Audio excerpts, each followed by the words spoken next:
அண்மை செய்தி. தனது வாகனம் திரும்ப பெறப்பட்டதாக கூறி அலுவலகத்திற்கு நடந்து சென்ற விவகாரத்தில் மயிலாடுதுறை மதுவிலக்கு பிரிவு டிஎஸ்பி சுந்தரேசன் சஸ்பெண்ட் செய்யப்பட்டுள்ளதாக தகவல் வெளியாகியிருக்கிறது. அண்மை செய்தியாக பார்த்து வருகிறோம். தனது வாகனம் திரும்ப பெறப்பட்டதாக கூறி அலுவலகத்திற்கு நடந்து சென்ற விவகாரத்தில் மயிலாடுதுறை மதுவிலக்கு பிரிவு டிஎஸ்பி சுந்தரேசன் சஸ்பெண்ட் செய்யப்பட்டுள்ளதாக தகவல் வெளியாக இருக்கிறது. இது குறித்தான முழு விவரங்களோடு இணைந்திருக்கிறார் நமது செய்தியாளர் சரவணன். சரவணன், வணக்கம். விவரங்களை வழங்கலாம். மயிலாடுதுறை மாவட்ட மதுவிலக்கு அமலாக்க பிரிவு டிஎஸ்பி சுந்தரேசன் இவர் ஒரு 2 தினங்களுக்கு முன்பு தனது அலுவலகத்திற்கு நடந்தே சென்ற அந்த வீடியோ வைரலான நிலையில அவருடைய கார் உயர் அதிகாரிகளுடைய அழுத்தத்தின் காரணமாக பறிக்கப்பட்டதாக ஒரு பரபரப்பு குற்றச்சாட்டை கூறியிருந்தார்.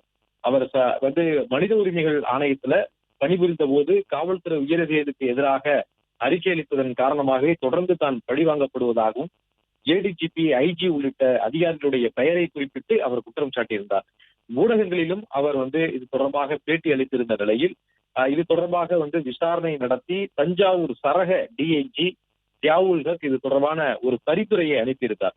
அதாவது ஒழுங்கின நடவடிக்கைக்காக இவர் மீது சஸ்பெண்ட் நடவடிக்கை மேற்கொள்வதற்கான அந்த பரிந்துரை செய்யப்பட்டிருந்தது. இது தொடர்பான அந்த அறிக்கை உள்துறை செயலாளருக்கு கொடுக்கப்பட்ட நிலையில உள்துறை செயலாளர் தற்பொழுது டிஎஸ்பி சுந்தரேசனை சஸ்பெண்ட் செய்து அதற்கான உத்தரவை பிறப்பித்திருக்கிறார். உள்துறை செயலாளர் வீரஜ்குமார் அதற்கான உத்தரவை பிறப்பித்திருக்கிறார். அதற்கான உத்தரவு தற்பொழுது வெளியாகி இருக்கிறது.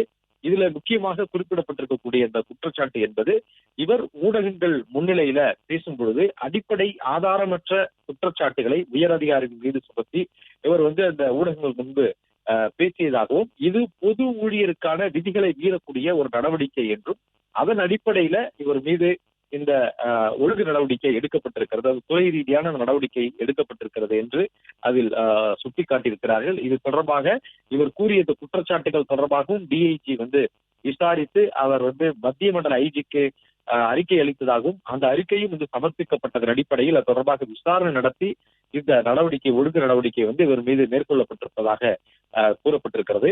ஏற்கனவே காவல்துறை தரப்பில் இருந்து சுந்தரேசன் டிஎஸ்பி சுந்தரேசன் பல்வேறு குற்றச்சாட்டுகளை முன்வைத்த பொழுது அவர் இதற்கு முன்பு இந்த பொது ஊழியர்களுக்கான சில அந்த விதிகளை மீறி நடந்து கொண்டதனால ஏற்கனவே 3A 3B போன்ற சார்ஜ் எல்லாம் அவர் மீது பல்வேறு காலகட்டங்கள்ல 2005 2006 இருந்து அவர் எஸ்ஐ இன்ஸ்பெக்டராக இருந்தபோது காலகட்டங்களில் எல்லாம் 12க்கும் மேற்பட்ட நடவடிக்கை இவர் மீது எடுக்கப்பட்டிருக்கிறது என்ற தொடர்பான விவரங்களையும் காவல்துறை தரப்பிலிருந்து வெளியிட்டிருந்தார்கள்.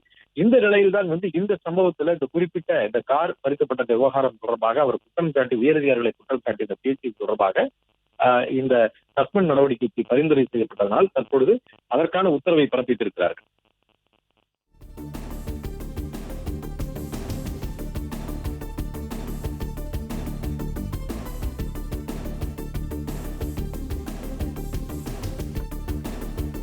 சரவணன், நீங்கள் தொடர்ந்து விவரங்களை பகிரலாம். மயிலாடுதுறை காவல் மாவட்டத்துல மதுவிலக்கு அமலாக்க பிரிவினுடைய டிஎஸ்பியாக இருந்தவர் சுந்தரேசன் இவர் தனது அலுவலகத்திற்கு நடந்தே சென்ற அந்த வீடியோ வைரலான நிலையில்தான் அவர் உயர் அதிகாரிகளுடைய அழுத்தத்தின் காரணமாகத்தான் இந்த தனது கொடுக்கப்பட்ட அந்த கார் பறிக்கப்பட்டது என்று அவர் குற்றம் சாட்டியிருந்தார். அது மட்டுமல்லாமல் தொடர்ந்து மதுவிலக்கு அமலாக்க பிரிவில் தொடர்ந்து தான் நேர்மையாக பணிபுரிந்து வருவதாகவும் இதற்கு முன்பு கடந்த ஆண்டு மனித உரிமைகள் மற்றும் சமூக நீதி என்ற ஒரு காவல்துறையில் இருக்கக்கூடிய ஒரு பிரிவு, அது மனித உரிமை ஆணையத்திற்கு கீழ் இருக்கக்கூடிய பிரிவு. அந்த பிரிவில் அவர் பணிபுரிந்த பொழுது உயரதிகாரிகளுக்கு எதிராக கொடுத்த அறிக்கையின் அடிப்படையிலேயே தான் பழிவாங்கப்படுவதாக ஒரு குற்றம் சாட்டியிருந்தார். அதன் அடிப்படையில் தற்பொழுது அந்த குற்றச்சாட்டின் அடிப்படையில விசாரணை நடத்தி அவர் சஸ்பெண்ட் நடவடிக்கை அவர் மீது மேற்கொள்ளப்பட்டிருக்கிறது. பிளே ஸ்டோர் மற்றும் ஆப் ஸ்டோரில் இருந்து பாலிமர் செயலியை QR கோடு மூலம் பதிவிறக்கம் செய்யுங்கள். செய்திகளை உடனுக்குடன் பெறுங்கள்.